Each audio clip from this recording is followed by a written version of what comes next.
Right, Bismillahir Rahmanir Rahim. So my name is Lutfi. I'm the MSA president at the U of A. And my name is Mifsal. I'm the Brother Social Coordinator. And we welcome you all to our last Salam Week event with Sheikh Usta on how does one create peace in self and society. And before we jump into the event, we'd like to give out a special thank you to our volunteers and our sponsors who made the Salam Week and who have made every Salam Week up until this point possible. And a special thank you going out to the Edmonton Islamic Academy for generously sponsoring our Salam Week this year. It's a big, beautiful message there.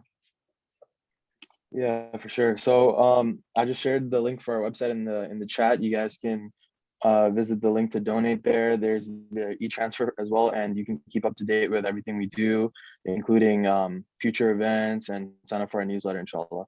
And I'll just quickly share the link to donate to I3 Institute as well.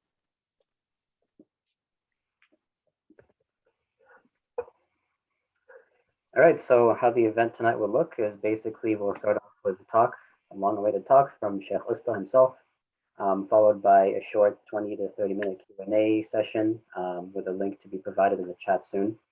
And finally, to end it off, we'll be having a Kahoot giveaway quiz. The Kahoot, or essentially a quiz, will be based on the Sheikh's talk. So, and those who participate and essentially win, first place will be entered into our draw for the week, or I guess our second draw for the week, to win a free Salam Week hoodie, which pretty much the slide mentions. So inshallah, if everybody here is familiar with Kahoot, then we'll get into that at the end. And if not, then we'll just explain the rules afterwards, inshallah. And of course, so go ahead. Yeah, so this is our merch for Salam Week this year. We hope you guys like it as much as we do. We got lots of colors and we got lots of sizes still left. And if you guys are interested in buying it, you can visit our website, and then you can find all the information there, inshallah.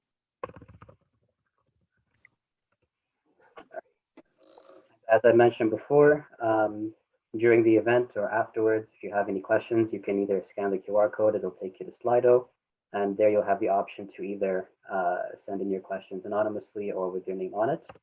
And you should see the link pop up in the chat right now. So anytime during the talk or afterwards, sorry, if you have any questions to ask Sheikh Usta at the end, then inshallah place them there and we'll get to them.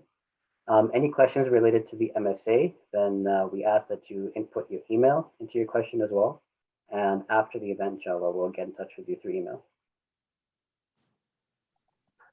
Okay, and without further ado, let us introduce Sheikh Usta to you. So, Mifsal, take it away. Yeah, so Sheikh Usta is currently pursuing a master's in Islamic Sharia. He is the founder of I3 Institute, which is based out of Toronto, and he holds a bachelor's in Arabic and Islamic studies, having learned from 11 prominent scholars, including Dr. Abdul Fattah Idris, who is a leading comparative fiqh professor at Al Azhar University. He has become a community leader, imam, and a teacher of Islamic knowledge for over a decade. And yeah, so without further ado, we'd like to pass it to Sheikh.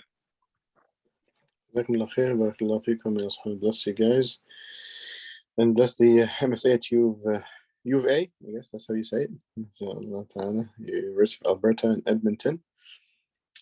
So topic today, as you can see on the screen, how does one create peace in self and society? Al-kalima, al-Islam, the word Islam, comes from a root word, as-silm.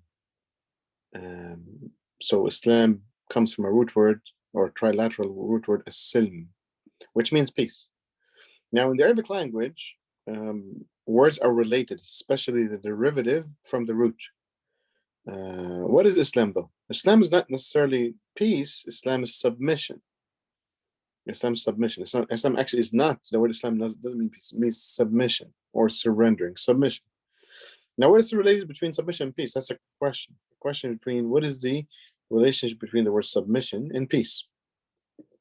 So that's what we're going to discuss in the next 30 minutes. And I think after that, we're going to have a Q&A together, if I'm not mistaken. So what is submission? Like, why submission? I mean, if we live in a society, it's all about non-submission, right? Like we're living in a society exactly worships the opposite idea. So there's submission and there's liberty, right? They're contradictory. Like what's the maybe can we do a quick exercise? What is the opposite of submission? Let's look it up in Google. Can we can do define? Can we do antonyms? I guess. Can somebody use some dictionary or thesaurus or to look up the let's do an exercise here together. You know, what is the opposite of submission? You guys can feel free to basically kind of speak up, by the way.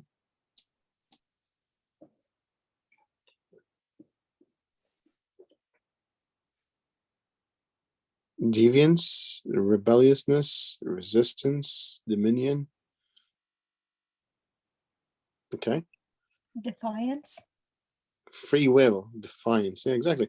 So it's really kind of like being able to rebelliousness. I like that, right? Like it's to rebel is the opposite of submission. So submission and doing what you want, and that's why over here in the Western world, we are raised since JK, SK, grade 1, grade 2, to be free, to be free. A person that submits is a slave. A person who has who is liberated is a free person. Again, literal opposites, literally opposites of each other. Quraysh used to have idols, and today's idols are a little bit different. The statues that Quraysh used to worship were three main ones. Anybody knows, a couple of the names of these statues? Anybody knows? Go ahead, Sanat. العزة واللات ومناة. Manat, yeah, Manat, Uzza, Wallat, exactly. So, anybody knows the statue that gets worshipped today? It's just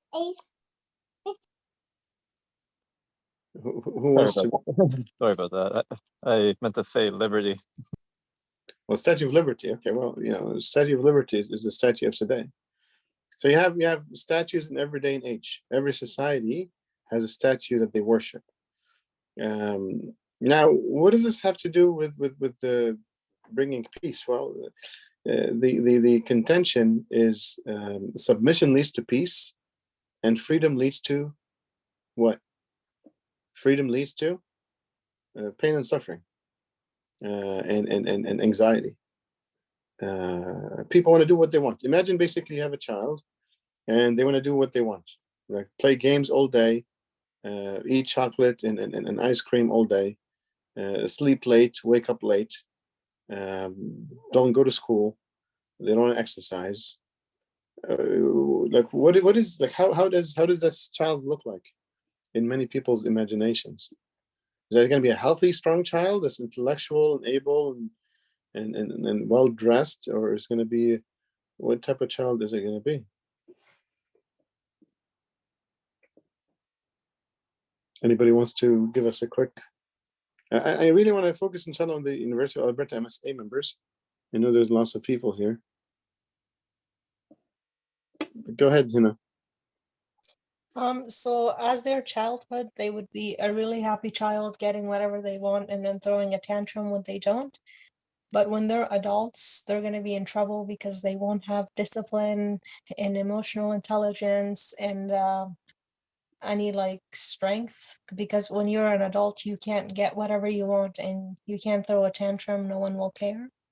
So you can give your child whatever they want in their childhood, but you're messing up their adulthood. Yeah, but forget about adulthood. Like, while they're children, do you think that child's going to basically be obese or going to be fit, for example? And you Yeah. be a child that's going to be doing good, have good grades, like straight A's, or going to be straight F's or D's? They will be obese, and in terms of academics, they will struggle because apparently the harder you work academically, the more neural connections in your brain makes. So your brain becomes stronger. So if your kid is not making those neural connections, then I guess you're affecting the development of their brain too.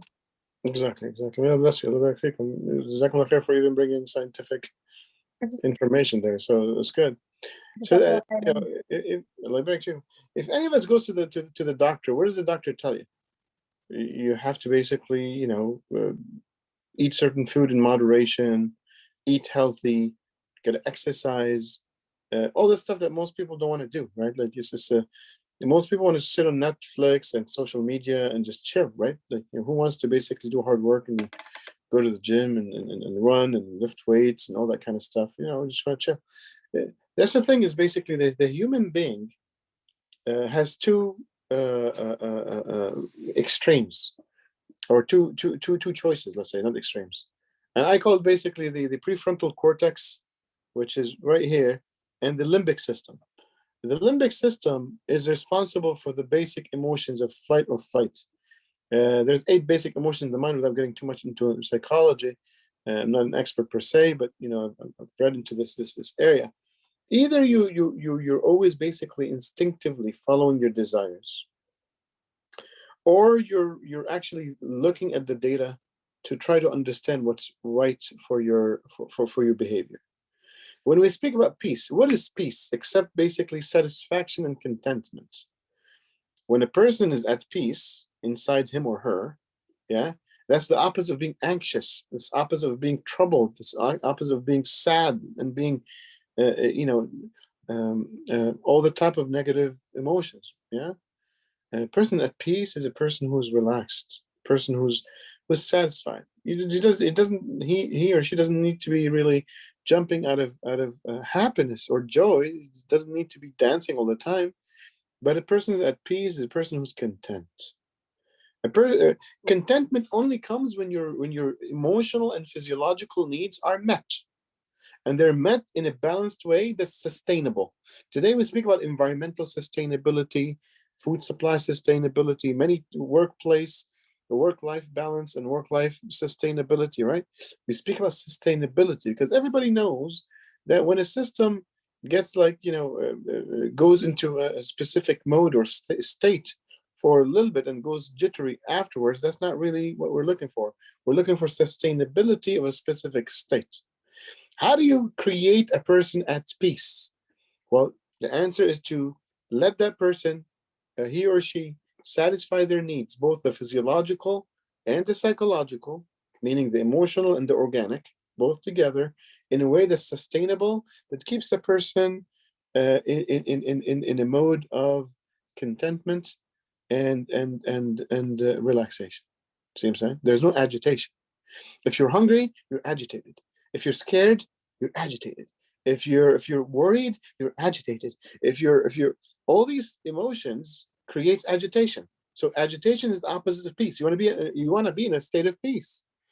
So we're claiming that Islam is the only way for any human being on earth. Doesn't matter if you're black, Arab, white, yellow, pink, purple, whatever your color is. There's only one way for peace inside you, and that's through Islam. The liberal ideology tells the human being, do what you want, go crazy, live life to the max, drink as much as you want, sleep anywhere you want, blah blah, anywhere you want. But what does that give you? The person practices that for a year or two or several years, and they basically end up either at the doctor, and the doctor's gonna tell them, hold on, you got to do things with moderation. You can't drink that much, or you can't eat that much carbohydrates. You can't eat that much sugars. You can't basically sit all day long and be and not exercise. They might end up in jail. So, well, you shouldn't have been doing all these things. You shouldn't have had a sexual relationship without consent. You can't. There's all these basically repercussions that the person ends up going through. Addiction, all types of addiction, whether it's pornography, whether it's unfortunately, even sexual activity could be intoxicating. Addictive and intoxicating at the same time. So anything that, like any problem has an optimal solution, and there's two extremes, left and right. The imbalance can come basically in the positive and negative, right? I mean, when we learned arithmetics, there's positive and there's negative. There's no third. You're either above something or below something. There's an optimal point for any human satisfaction. When you're eating, there's a specific optimal point for satisfying your hunger. When you're thirsty, there's an optimal point for satisfying your thirst. When you're sexually active, there's an optimal way for satisfying your sexuality. When you're anxious and scared, there's an optimal point for you to relax your anxiety and deal with your fears. Any human need, whether it's emotional or physiological, there's an optimal way of doing it, and there's extremes, both end, positive and negative. When you try to satisfy yourself in a way that is not optimal, it's going to lead to agitation, which is basically the opposite of what we're looking for. We want peace. Now, to get the optimal solution, what do you need? Well, you really need two things. You really need two things. At the end of the day, it's a decision, right? So the first thing you need is a non-biased result or a non-biased judgment. You need a non-biased judgment. What does that mean? Let me give you a real example in Canada. In Canada, if you go to the government website, it says 85%, this is based on my best memory, 85% of crimes in Canada are done under the influence of alcohol. We're not speaking about drugs, specifically alcohol type. Drinking and driving kills X number of people a year. Domestic violence happens under, alcohol consumption every number of years. Homeless people are they can't get their lives together. One of the factors, alcohol, and the list goes on. The problems of alcohol are so much. People, drinking at bars, fights gets out of hand. People kill each other, beat each other, go to jail, go to hospitals. There's so much problems due to alcohol. Okay. Now, just the first statistics, like 85% of crimes in Canada are done under the influence of alcohol, is enough for society to recognize. Well, hold on one second. This is a great deal. Can we minimize crime? Yes. Just ban alcohol. Can we minimize death due to drinking and driving? Just ban alcohol. Can we help people basically stay sober and keep their jobs and keep the families together and not have domestic violence and child abuse? Yes.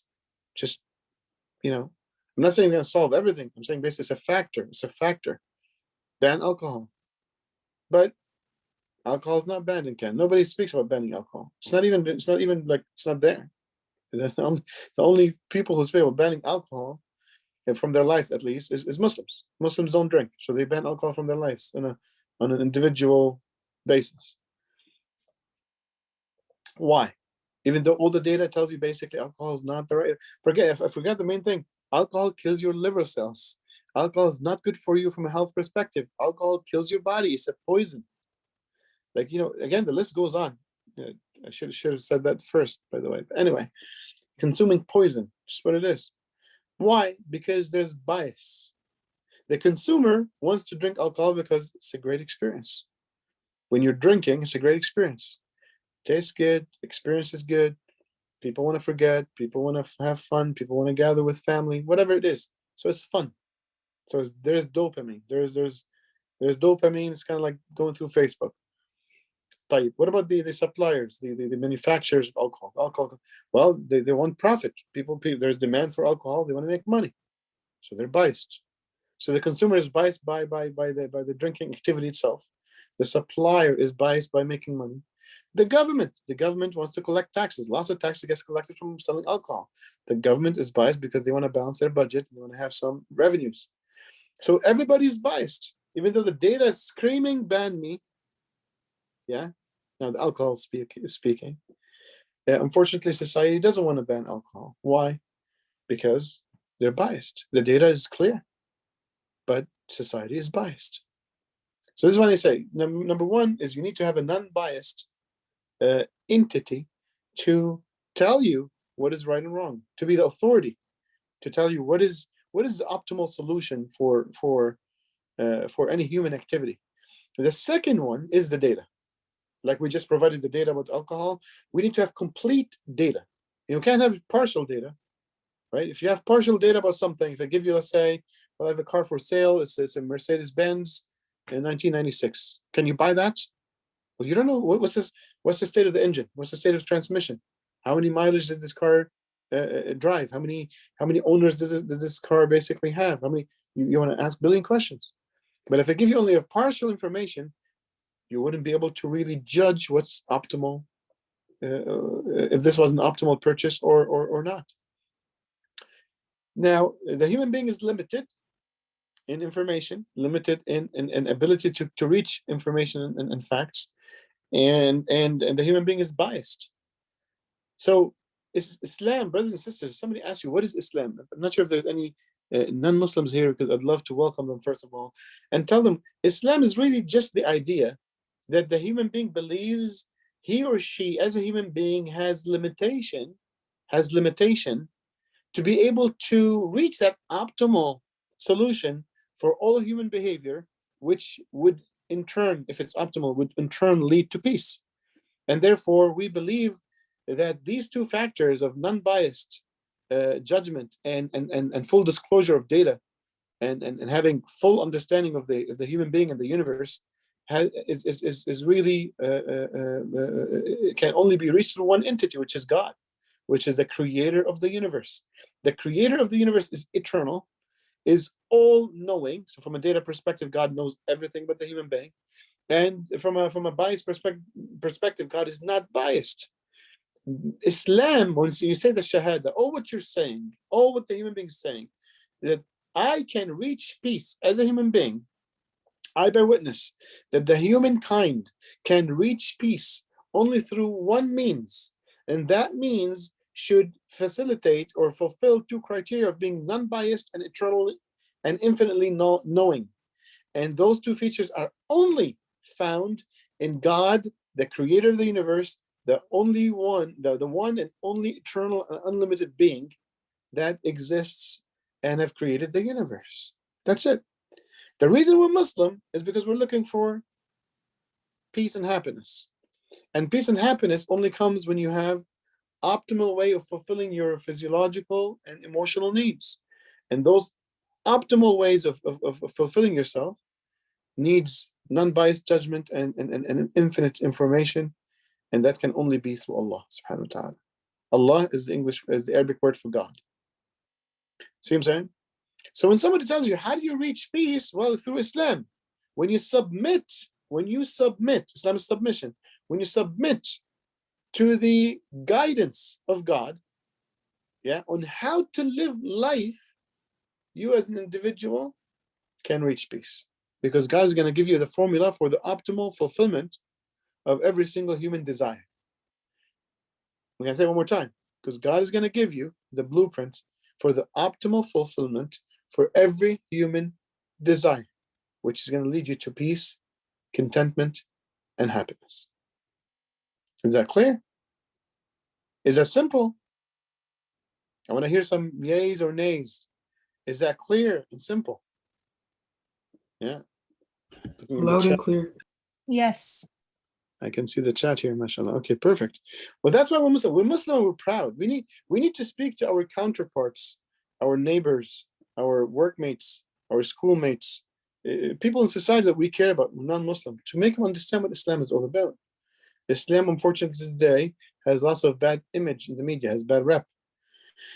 And as Muslims, we're supposed to share this good news. Yeah, the good news is the gospel, and the gospel is from God, and the Quran is one type of gospel from that perspective. It's the good news it's the last good news of God. It's the last good news of God, and that's the Quran. The Quran and the tradition of the Prophet, the Sunnah, encapsulate the last revelation, the last message of God that has that blueprint of how to fulfill your desires in an optimal manner. Now, I think the title of the lecture, if I'm not mistaken, how do you achieve peace in self and society, right? So, well, how do we go from this? We just discussed the individual piece. How do we go to society? Well, similar explanation. The minute you structure society, now what society is a collective of the human beings. Human beings are not alone and independent because they can't be independent alone.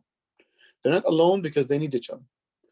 One person needs to I don't know, catch the deers, one person needs to catch the fish, one person needs to get the wood, and one person needs to find a good cave for us to live in, and another needs to basically get some fur. And each person has a different skill set. So human aggregation or human congregations is needed. The human being needs other human beings to live with. Otherwise we'll be instinct from one perspective, but also psychologically, the human being is a social animal. So therefore we need each other to be together. Now, once we get together, what happens? What happens when we get together? Problems arise, right? Each person wants things his way or her way. Whether we're a bunch of guys going to play, some game, or a bunch of sisters going to play a different game, let's say, whatever it is. People are self-interested. And that means, selfishness is there and greed is there, and people, everyone is looking after themselves, basically. It's kind of in a quick summary. Allah subhanahu wa ta'ala speaks about that in the Quran, in Surah Al-Baqarah. Allah subhanahu wa ta'ala says, كان الناس أمة واحدة فبعث الله النبيين مبشرين ومنذرين. The humankind used to be one congregation of people from one civilization, let's say. Yeah, فبعث الله النبيين, and then Allah subhanahu wa ta'ala sent the anbiya, the prophets, مبشرين, giving the good news, ومنذرين, and warning people from Allah's punishment. So what does that do? What happened then is people started to become different types of believers. Some believe in Allah, and some believe in idols. Before the Anbiya, people were one civilization, worshipping statues at one point in time. After people deviated from the original fitrah, from Adam alayhi salam's time, bit by bit, people deviated. وأنزل معهم الكتاب بالحق. Allah subhanahu wa ta'ala have sent with the Anbiya the books of Allah, the blueprint that we're talking, the blueprint for optimal, satisfaction, human satisfaction. ليحكم بين الناس فيما اختلفوا فيه. So this book can be the code of law that Allah and the messengers, or the messengers, rule by Allah's commands through this book between what the people have differed and disputed upon. So as you can see, this ayah speaks about the human dispute as if it is what? It's a norm. A human congregation is a must because the human is a social animal. The congregation of human beings together creates naturally disputes amongst issues. I want to eat biryani, you want to eat pizza. Well, there's an issue here. No, hold on. No, biryani. No, pizza. No, biryani. No, definitely, this is a joke, right? People basically say, people fight on different policies. And in Canada, there's a million things. Every single time, people want to vaccine, anti-vaccine, vaccine, anti-vaccine, vaccine, anti-vaccine. Vax passport, no vax passport, vax passport, no vax. Every issue, there's disputes. Put 10 people in a room, ask them 10 questions, there's going to be 20 answers, right? So it's a natural consequence of a human congregation. So human congregation is a must because we're social animals, we need each other, we can't be independent. The congregation, the human congregation itself, creates disputes amongst people. Now, how are you going to solve that? Well, there's two solutions for that. There's no third. Either the stronger people, not necessarily physically, could be political astuteness and political power, but the strong can smash the weak, period. Even, by the way, in democracy is just the tool of the powerful to deceive and delude the weak in making them think that they have choice. But that's what democracy is, really, at the end of the day. Democracy is the tool of the strong to delude the weak in them thinking they have a choice. It's a tool of control, right? Why? Very simple, because the votes and the opinions get shaped by the media. The media is owned by the powerful, the strong, right? And therefore, basically, the human mind is shaped to vote in a specific way. So democracy is the greatest invention for the strong to subdue the weak willfully, and that's because of a slower cost. Like the strong has always been there. The emperors and the tyrants and the pharaohs of old time We're always looking for the lowest cost in controlling the masses. And democracy is the best invention. People think they have choice. We're choosing our leaders and we're choosing, our fate and destiny. No, we're doing nothing, but you don't know about it. Low cost, very, very small cost. That's why you always hear people from both parties in Canada, in the US, anywhere in the world where they have democracy, is just vote. You vote right, vote left, just vote. Both parties will tell you that. Just vote. We just vote, because that's the mirage, that's the delusion, that's the drug, that's the Kool-Aid. See what I'm saying? Set that aside as an example. At the end of the day, either the strong, the influential, the powerful will subdue the weak and will enforce his view or her view on the weak. That we're gonna do it. We're gonna eat biryani, and if you don't like it, well, you can stay hungry, buddy. That's one way. The other way is saying, hold on one second. You're a human, I'm a human. Nobody should decide how we're gonna resolve these disputes, because we don't know the best answer for these disputes. The best answers needs two things: non-biased judgment and full disclosure of information. And that can only be from God. So we all become equal in being submissive to Allah, and we agree as a society to live by God's blueprint. What is that gonna do? Is have peace in society. Now, the only one that's gonna resist is who's gonna resist this formula? Who's gonna resist this social formula? Who's gonna resist it? One type of people. Who's that?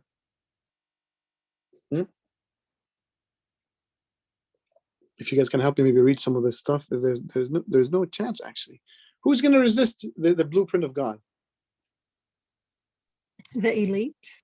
Yeah, this the ones who are strong, because they want their way. They don't want to go like half pizza, half biryani. They want biryani. The elite want biryani, and khalas, that's it. So they want it their way. That's the issue. See what I'm saying? And the elite are going to mobilize their followers of the weak through their influence to also call for the rejection of the blueprint of God. So it ends up basically as if it's the majority. But there's a minority who knows the truth and they reject it. And there's a majority that's deluded, that's following the elite in rejecting the blueprint of God. So this is life, subhanAllah.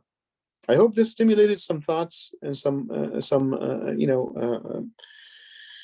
thinking, but really achieving peace in the individual and in society can only be through Allah subhanahu wa ta'ala's blueprint, because the blueprint of God, which is the Quran and Sunnah, is the formula for optimal fulfillment of human desires at the individual level, and it's the optimal way to solve disputes amongst multi-human or multi-party human interaction, because every single person is going to pull the rope towards their end, and the optimal way between all parties can only be figured out by Allah subhanahu wa ta'ala, the one and only, the eternal in knowledge, the unlimited in knowledge, the unlimited in wisdom, the non-biased, the all-merciful subhanahu wa ta'ala.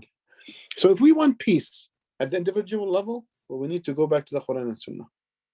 But we need to submit. We need to understand. See, before you go to the Quran and Sunnah, there are many people who go to the Quran and Sunnah, they didn't submit yet. They're trying to look for flip the pages. I want this hijab to not be fard. How can I prove it? Or I want this to be halal. I want a girlfriend. You know what I'm saying? Don't touch the Quran and Sunnah before you submit. See what I'm saying? If you're gonna touch it, it's figurative. Like touch it to get guidance, to actually reach submission, right? But first submit to Allah subhanahu wa ta'ala. How do you submit? By understanding what I just explained, that you as the human individual need to understand that if you want happiness, peace, and contentment, there's only one way for that. It's not liberalism. Liberalism is gonna basically make you crash through the wall. Liberalism is gonna make you in pain. It's gonna make you pain all your life. There's a little bit of instantaneous gratification for liberalism. That's why it tastes sweet at the beginning. Liberalism tastes sweet at the beginning. Yes, when you're 18 and 20 and 22 and 25 and you're engaging in whatever you want to do. I'm not speaking about zina here, whatever it is.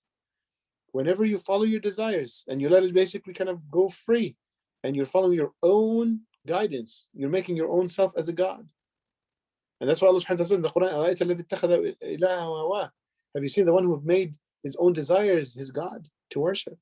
That's the person. That's the liberal. Allah speaks about the liberals in the Quran. So if you want to do that, well, you're going to have lots of pain. Lots of pain. It's just the minute you deviate from the formula of God for human satisfaction, human peace, and human happiness and contentment, you're going to be in lots of pain throughout your life. The shaitan might deceive you. You might basically have some little bit of a few years of it's going to taste sweet. Sugars taste sweet in your teenage years, probably in your 20s, but get to the 30s and the 40s and the 50s, and you're going to have lots of diseases, lots of problems, lots of ailments, right? So learn today, brothers and sisters. You guys are still young. Learn today before tomorrow comes in. It's too late. It's too late. People are dying from coronavirus every day, right? So you don't want to meet Allah subhanahu wa ta'ala and you're not, you didn't submit yet. Because see, if you submitted to Allah, but you have so much sins, Allah can forgive all sins. But He just wants you to submit. That's what is shirk is not submitting. What is iman is submitting. If you submit and you have so much sin, brothers and sisters, wallahi, tawbah cancels all sins. But tawbah can only work if you're a believer. See what I'm saying? Unless you do tawbah from shirk itself, which is becoming believers, right? Don't forget that. So I hope basically what I present, I wanted to simplify things today. It's, I think, my second time or third time here with at the University of Alberta. But since the topic is sensitive, I wanted to simplify it. So please listen carefully. It's just, I'm only speaking for your sake and to help you live a stronger life, a better life, a more powerful life. And you can only do that through Islam. When you understand that there's no way out for you to reach happiness in this life except through the Quran and Sunnah. So first submit to Allah. Tell Allah subhanahu wa ta'ala, Ya Rabbi, I have submitted. Whatever you say, I know is the best for me. After that, when you slip, brothers and sisters, you make tawbah. You ask for forgiveness. Allah is all forgiving. See what I'm saying? But submit first.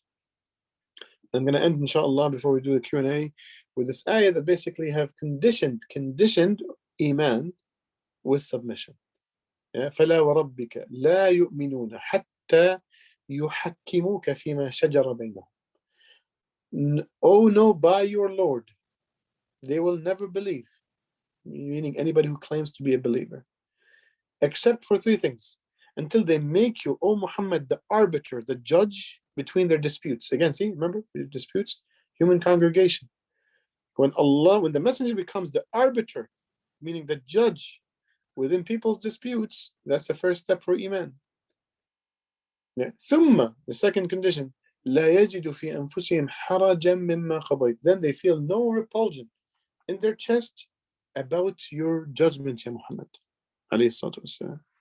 Third, ويسلموا تسليما. They submit the utmost submission. This is iman. Without that, there's no iman. Allah swore by Himself, subhanahu wa ta'ala. That's the biggest oath in the Quran. فَلَا وَرَبِّكَ. They will never believe until they submit. They make you, Ya Muhammad, the arbiter, the judge. They find no repulsion in their chest about the judgment, and they submit to that judgment the utmost submission. Period. So you want to be at peace? Submit to Allah. You're having lots of anxiety and depression and mental health issues. Well, seek support of Allah subhanahu wa ta'ala. But submit to Allah. Resistance, rebelliousness is the exact opposite. But what's going to happen to you? You're only hurting yourself, brothers and sisters. With rebelling against Allah, you're rebelling against the medicine. You're rebelling against happiness. You're leaving your happiness away. You're throwing your happiness in the garbage. So may Allah subhanahu wa ta'ala forgive our sins and make us closer to Him subhanahu wa ta'ala, and make us from those who understand the essential meaning of La ilaha illallah, the essential meaning of submission, the essential meaning of Islam. And may Allah subhanahu wa ta'ala make us all in peace in the dunya and in the akhirah, and group us with Muhammad sallallahu alaihi wasallam in Jannat al-Na'im. Ameen, ameen, ameen. And I think inshallah I'll give it back to the moderators so we can do a Q&A session.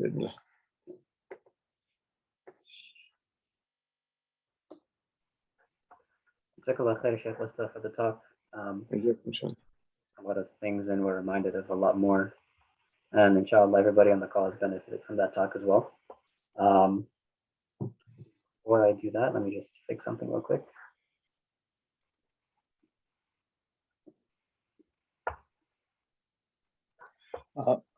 Okay, so in terms of Q&A, someone said, is our purpose submission to God or reaching contentment or both? Well, they come together. So submission to God is the way to reach contentment. So reaching peace, happiness, and contentment, those three things happen through submitting to God. So one is the cause, the other one is the effect. See what I'm saying?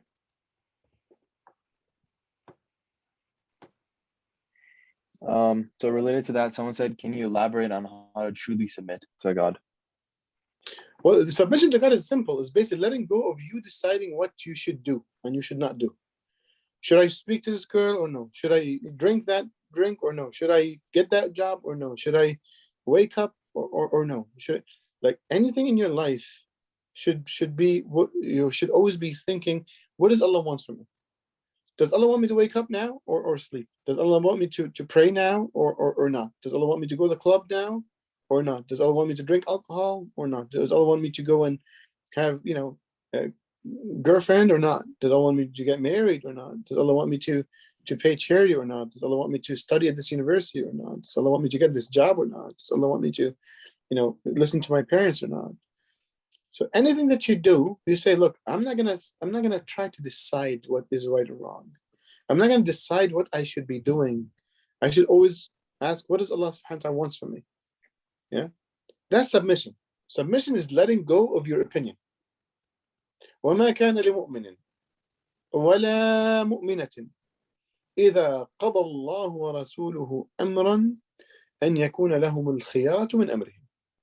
It is not for a believing man nor for a believing woman, meaning the title of believer is not there for those who what? وما كان لمؤمن ولا مؤمنة إذا قضى الله ورسوله أمرا. If Allah and His Messenger have set a judgment forth upon any personal behavioral matter, أن يكون لهم الخيارة من أمرهم, that they would have even a say in the subject. You should have zero say. You don't have say. You say, oh well, I think we should do that. It's okay. I don't think we should put a hijab. Modesty in the heart. That is an opinion. You should understand that you have no right to even have a say, because you're a slave of God. See what I'm saying? Again, it's really opposite of liberty. Liberty is about you having an opinion about everything. Islam is about you having no opinion about anything that Allah subhanahu wa ta'ala sets an opinion for, sets a judgment for. See what I'm saying? That's what submission is all about. Cleaning your heart from feeling that it has authority or has a right to have a say. It's arrogance. That's arrogance. Because you're just you're created. You're created. You're not God. You're created. You're a creature. I hope I answered the question. It's easier said than done, yeah. So you need to do lots of riyadat al-qalb. You need to train your heart by submitting. You always try to catch yourself, and the best way to do it is to be around people who are good people. When you slip, they see it. That's why get few friends. Look, Ashab al-Kahf used to be 7. So have close friends of yours that will tell you, hey, watch out, bro. The Quran and Sunnah says otherwise. You shouldn't even basically have that opinion. So you guys always tawasaw bil haqq, tawasaw bil sabr. You advise each other. See what I'm saying? Until you become that person who's inshallah always on autopilot for submission to Allah subhanahu wa ta'ala. But you need to get there. It's not a switch. It's a process to get there. So make sure you have the support system, and the MSA basically should be, inshallah, the best support system for that. Yeah. So someone said, how do we deal with certain Muslims who claim that Islam is nothing more than spirituality and that we should not be focused on implementing the Sharia? Well, these people, unfortunately, are their iman is questionable, right? That's a kufr statement. Like saying that is kufr. Now, don't go and tell them that you're kafir this, kafir that, but just understand that these people And anybody, you need to sit with that person and advise them, brother, look, what you just said is a big deal. Like, the essence of Islam, being a Muslim, is having no say, and Allah having all say. So when you say basically just focus on the spiritual, you're sidelining God from all of life. You're telling God, sit on the bench. Astaghfirullah, it's kufr. This is a huge statement. This is full kufr. This is you leave Islam by that statement. But again, these people are ignorant, right? They're ignorant, so they're our brothers and sisters. I'm not putting them down by saying that they don't know. So you need to give them a hug, and you need to basically get them closer to the MSA, and tell them, sit down, let's have a quick discussion, let's grab a cup of coffee. I'll invite you for a slice of pizza today, keto pizza, right? So it's healthy, and explain Islam to them, right? See, most people don't understand what Islam. That's the problem. So you guys, mashallah, we have over 100 people here in the room.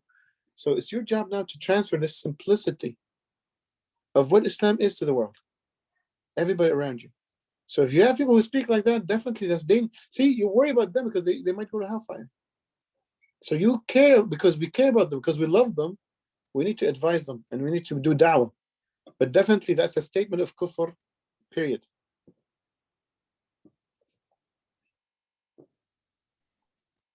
Okay, so someone said, how can we make our voices heard as Muslims without participating in democracy or engaging in protest?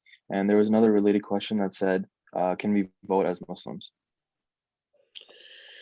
Well, see, that's a tricky question because I've only dealt with it here in the lecture from a political perspective, not from an Islamic perspective. And you need to understand, if after what I explained, you're still asking, do I want to vote or not? This is just, unfortunately, I need to give you political science 101, right? It's very simple. What I'm trying to tell you, it's not in your best interest to even engage in it. You're asking me if Islam allows it or not. It's a different story. Democracy is a delusion that the strong, the one who controls the media. You know what? The best thing is basically go read Noam Chomsky, Manufacture and Consent. I think it's an obligation for every activist to read that. I mean, Noam Chomsky is supposed to be the biggest intellectual in the last century. He's still living, by the way. I had the opportunity to meet him once only in my life when he came to Toronto 20 years ago. But you know what I'm saying? People want to engage in political activism without being. I call myself a political activist, guys. So don't think I'm anti-political activism. Every Muslim should be a political activist. So you want to protest, go protest. I'm not anti-protest. Go rally, go, anything that's legal, do it.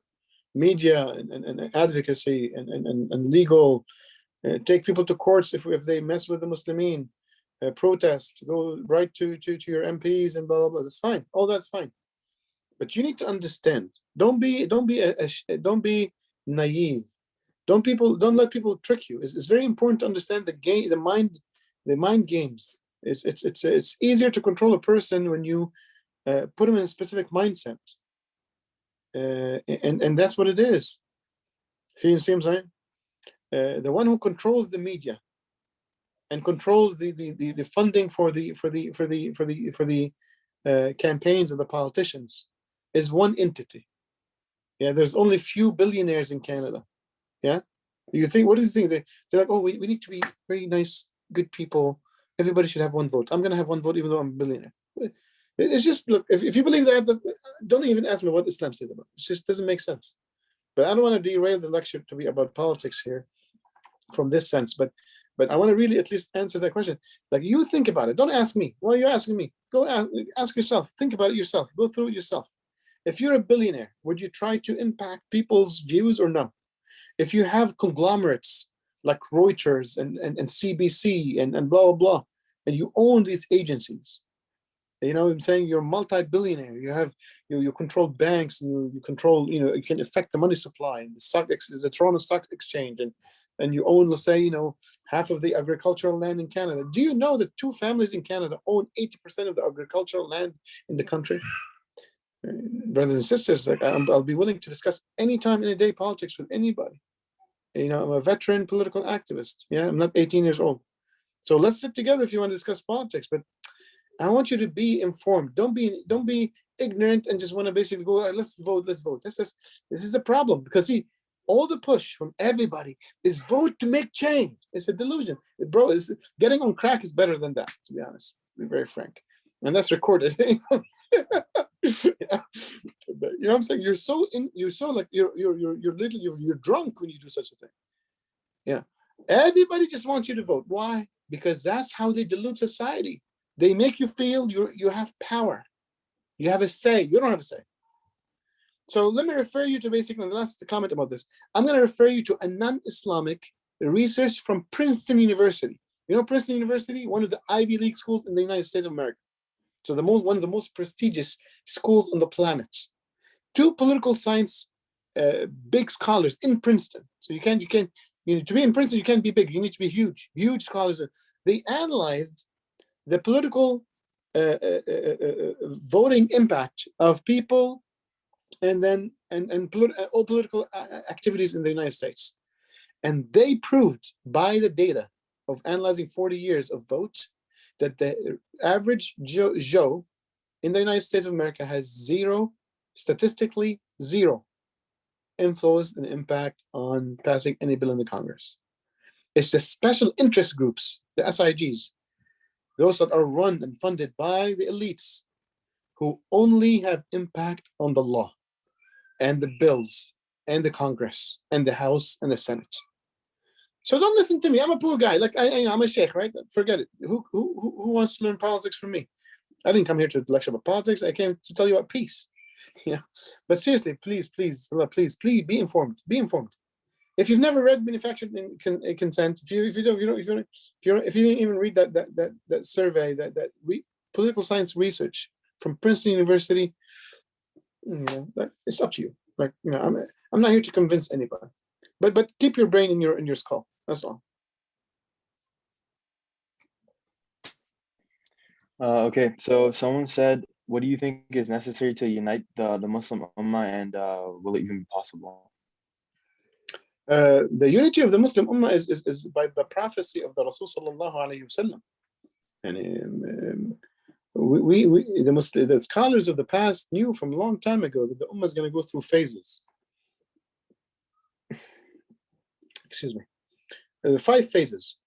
The first is the Nubuwwah, prophethood. The second one is the Khulafa al-Rashidin. Everybody knows the Khulafa al-Rashidin, right? And then basically, you can say a soft Islamic society, where there's unfortunately some political oppression, but Islam is still there, which is the Umayyads and the Abbasids and the Ottomans. And then the fourth will be dictatorships, the ones we have today in the Muslim world. And then the fifth and last one is going to be also a Khulafa al-Rashidun type of era. So it's basic knowledge for any talib ilm, any student of knowledge. And this hadith is Imam Ahmad, in Muslim Imam Ahmad's hadith sahih, that basically the hadith Hasan, that we will basically, as an ummah, we will rise again, and we will be the best ummah ever sent to mankind again. And we're not going to basically go back to the Ottomans and even though the great eras and the Abbasids, we're going to go to the Khulafa al-Rashidin. We're going to go to the era of Abu Bakr and Umar and Uthman and so forth. So definitely you guys are Generation Victory. You guys are Generation V. You guys need to understand that. Maybe we can have a full lecture about it. But you guys need to understand that there's lots of prophecies that are specific. And today we're in the middle of the 15th century Hijri. So the Ummah right now is on the rise. There's only one way for the Ummah until the end of the century. For the next what is it, for 1443, right? So for the next 47 years, brothers and sisters, there's only one direction for this Ummah. It's upwards. We've been going down for 40 years. Trust me, it's been very painful because I was born in the beginning of the century. Yeah, I've seen everything. I was telling my students just a couple of days ago, I'm a sad dude. Like I was born in wars. I was born in a country that had civil war. We were in bunkers underground for when we were young, and things were bad everywhere in the Muslim Ummah, right? For 40 years. So now I can assure you that the Ummah is going to go from one height to another height, and you guys can become the Salah ad-Dins of today. But you need to understand that Salah ad-Din, basically, in the past was a Salah ad-Din of a horse and a sword. Today, The Salahuddin of today basically a little bit more sophisticated. There's a modern Salahuddin. Doesn't have a helmet and a sword. Has a maybe a smartphone and an iPad.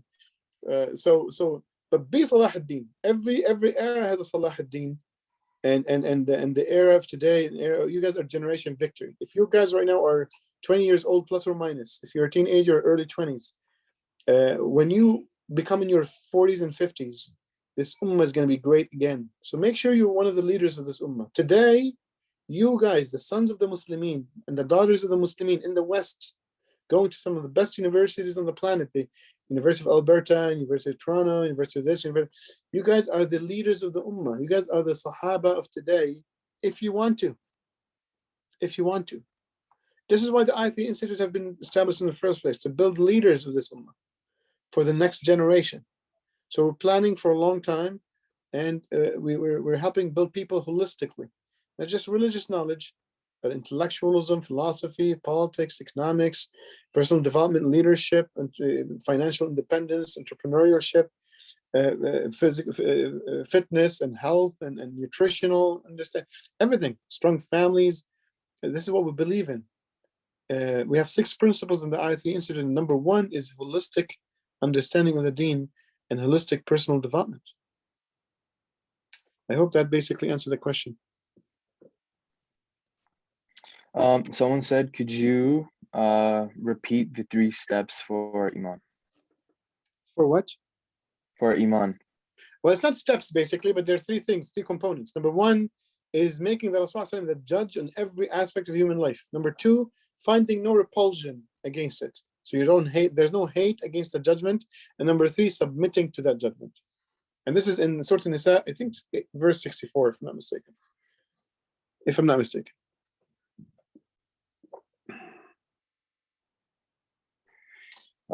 Someone said, yeah, we have a lot of questions, so I think we'll just take a few more because I know it's almost 10 o'clock. No problem. So someone said, I'm trying to find it here. Someone said, what are the 3 steps for peace? Is it the same one? No? Oh yeah, okay. Someone said, it was a longer question. I tried to sum it down. They said that basically, even in Muslim countries, people aren't following Sharia law. Like, yeah. So, is there any other way to have peace in society? No. How could it be, right? Like, if there is a way without God, then God doesn't need to be worshipped, right? Right? Like, think about it. If there's a way to reach peace, happiness, and contentment as an individual or as societies without Allah, we don't need Islam. Why are you Muslim? Forget it. Just go find your peace and khalas. Right? See what I'm saying? So I'm trying to tell you, think about this very quick, very, very, very carefully. There is no peace through democracy. There is no peace through kingdoms and kingships and tyranny, and there's no peace through empires. There's no peace through any political system, brothers and sisters. There's no peace through communism. There's no peace through capitalism. There's no peace through any system in the world because it's man-made. There's only peace through the divine system of Allah subhanahu wa ta'ala, and that's called Islam. See what I'm saying? At an individual level or at a society level. If people want peace, there's only one way to do it. Otherwise, you're going to do what's going to be? There's agitation. There's going to be anxiety. There's going to be, restlessness. Right? That's what's going to be. And Allah subhanahu wa ta'ala talks about it in the Quran. وَمَنْ أَعْرَضَ عَنْ ذِكْرِي فَإِنَّ لَهُ مَعِيشَةً ضَنْكًا. Whoever turns away from my reminder, then the life in this dunya for that person will be danak. You know what's danak? Danak is like one word that basically encapsulates, puts in a package, sadness, depression, anxiety, restlessness, pain, suffering, sadness, all that stuff. So whoever basically turns away from the reminder of Allah, which is the Quran and Sunnah, as an individual or society, that's what's it going to be. It's very simple. Either take Islam and get peace and contentment and happiness, or you can do it yourself, kind of do it on your own type of thing. But it's not gonna, you're not gonna enjoy life. Okay, so there's lots of really good questions, but I think we only have time for one more, and I grouped a couple of them into one. So basically, how do we give dawah without being too harsh? And basically, someone saying like certain organizations in their city teach that deen and dunya is two separate things. So how do we give them advice and dawah? Oh my gosh, you guys have some pretty problems in that city. If they're very influential, that basically you guys are talking about them, that's problematic. Deen and dunya cannot be separate. The deen was revealed by Allah to live in the dunya with it, to manage the dunya with it. See what I'm saying? Like, there's no such thing as deen and dunya. What are you going to do with the deen? Like live on Mars? Like live in your imagination? Like, see what I'm saying? Like, this is secular thinking. That the deen is all about prayers and so forth. I mean, might as well be Buddhist. It's just literally, I'm telling you, there's no difference. No. Islam is the deen of Allah, is to manage the dunya by it, is to live the dunya by it. There's no separation. The deen was sent for the dunya. Listen to this. The deen was revealed by Allah, so we can live in the dunya by it. There's no such thing as dunya and deen. That's just kufr. This is secularism. What is secularism? Secularism is a separation of deen and dunya. That's what the white man in Europe in the 16th century, in the 15th century, have concluded. That look, we lived through this church stuff. It was a bunch of craziness, and they made us live through a dark ages for 1,000 years of craziness, with religious hate and fights and decline. So we need to separate the deen, their deen, which is the Catholic Church, from the dunya. That's the white man of the 16th century. Okay, you know what I'm saying? Like, when a Muslim says such things, the first thing basically comes to my mind: are you white? Number two, are you from the 16th century? Are you a white man from the 16th century? Are you out of your mind to say such things? It's craziness. Now, definitely, as I said, basically, you need to sit with these brothers. Look, if there's an older person, well, I don't know. Like, you need to see. I think focus on the youngsters like yourselves. If there's a sheikh, you need a sheikh to speak to. If there's a youngster, you can speak to that. And again, read the Quran. The Quran is very, very, very vivid. I'll leave you with this. Allah subhanahu wa ta'ala would never have created hellfire and punished people with eternity in hellfire, if the truth is not super clear. It has to be clear like nothing else.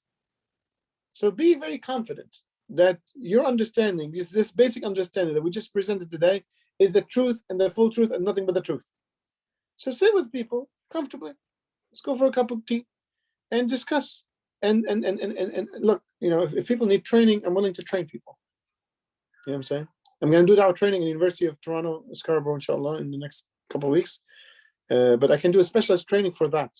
How do we discuss Islam with liberal, secular Muslims? I'm willing to do that. I'll create something special for you guys, to be honest. Because the first time I hear this is a problem. It seems maybe in your city it is. But definitely the Quran is the whole Quran is a proof. Every ayah in the Quran is a proof. Because every ayah is telling you submit to God, submit to God, submit to God, submit to God, submit to God, submit to God. What does the Quran accept that? So Allah tells us to submit to God and say, like, well, no, forget it. Just spiritual stuff. Just do some yoga, spiritual yoga, and live life as you wish. So go clubbing and dance and chill and drink alcohol, have 3 girlfriends, or maybe 4 girlfriends, just like the Quran says about marriage. Like, it's pathetic. But definitely, inshallah, we need to use all wisdom and respect and love and care, because the amount of ignorance, unfortunately, we have, and the amount of lack of knowledge, let's call it, in today's age is definitely, crazy, subhanAllah. Yeah, so thank you so much, Sheikh, for coming to our Salam Week, for being part of it and giving this great talk. It was really eye-opening, and yeah, so I'll just quickly share our link tree here. Someone was asking about recording, so you can go on there and you can get the recordings for this talk, which will be uploaded later, and for our other talks. And I'll also quickly share the I3 Institute website again, so you guys can can follow their socials. And there's a YD class that Sheikh Usta and I3 Institute have, which is really great if you're interested in the things that Sheikh was talking about. And I know at the UofA we're also trying to start our own class. So yeah, thank you so much, Sheikh. And I think if you could conclude us with a dua for the unity of the Ummah and for the success of the Muslims, that'd be wonderful. Allah may Allah bless you, and thanks for the MSA for organizing this, and I hope people benefited. May Allah subhanahu wa ta'ala bless all the MSA and all the members and all of the volunteers in the MSA who made this happen. May Allah subhanahu wa ta'ala bless all the attendees and the audience. May Allah subhanahu wa ta'ala make our hearts submissive to Him subhanahu wa ta'ala. May Allah make us from those who really surrender to Allah subhanahu wa ta'ala in every aspect of our life. May Allah subhanahu wa ta'ala make our hearts filled with iman and yaqeen. May Allah may forgive all of our sins and make us from those who do not rebel against His commands. May Allah make us a candle of light that lights up society around us. May Allah make us our community a minaret in society that lights up the whole city and the whole country. May Allah make this community a united community, and may Allah subhanahu wa ta'ala unite this whole ummah under the law of Allah subhanahu wa ta'ala. Ameen, ameen, ameen. Wa sallallahu ala rasulih al-kareem wa akhiru al-anbiya'i wal mursaleen Sayyidina Muhammad sallallahu alayhi wa sallam wa akhiru da'wana alhamdulillahi rabbil alameen. Alhamdulillah, Rabbil Alameen. Jazakallah khair, Sheikh. Sheikh, so there were still a few more questions, but is there a way that the audience can reach out to you, or is it just through the I3 website, inshallah? I guess you could. Well, I have an IG. I don't use it that much, but maybe the I3 website, the Facebook is the best. I3 Facebook, or you can send me those answers or something like that, inshallah, and we'll go from there. If it's MSA questions, you can send it to me directly, inshallah ta'ala. Inshallah. Yeah, and just again, someone asked if it's going to be uploaded. Mifsal had shared earlier a link to, actually I'll share it again, just a link to our website where our videos will be uploaded. Essentially all of the events that we've had this week will be uploaded, as well as on YouTube. And Mifsal just shared a link to the link tree, inshallah, so you can catch those recordings there. So now we'll get ready for our Kahoot quiz, and Sheikh, you're welcome to stay. Otherwise, it's up to you if you want to stick around for the quiz or leave. I'll watch it for a few minutes, and then I'll leave silently, inshallah. So I'm gonna turn off my camera so I can leave silently. Allah very quick. Allah bless you guys. Assalamu alaikum. Okay, so this quiz, I know we have a lot of participants, but inshallah we'll have this quiz open for participants who are within, should we say within Canada or within Edmonton to keep it small? It's your call. I think within Canada maybe. All right, so anybody within Canada is allowed to participate in this Kahoot, since we have a lot of people who are elsewhere, mashallah. So maybe we should also explain what happens when you win the Kahoot. Yeah, so as I mentioned earlier, sorry, hold on. So as I mentioned earlier, the Kahoot quiz at the end itself is for people to win a free hoodie. For people to win a free hoodie from among our MSA Salam merch that we have going on this year. We showed a few pictures of it earlier. Mifsal kind of talked about it. So we've been having this quiz running all week, and Mifsal's actually wearing it if you guys want to take a peek at it. And essentially, we've been having this quiz run for the entire week. People have been participating, and winners are being entered into a draw. Inshallah, the winner to be announced tonight or tomorrow.